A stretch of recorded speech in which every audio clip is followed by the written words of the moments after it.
Patok ng bundok.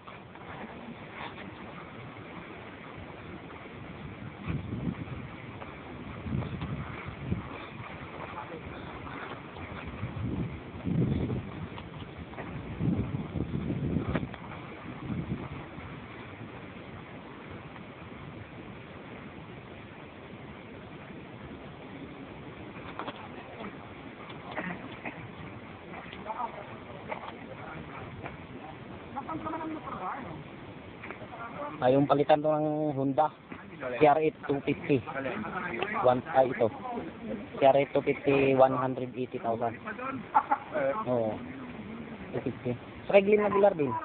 Wow. Bigyan siya padala.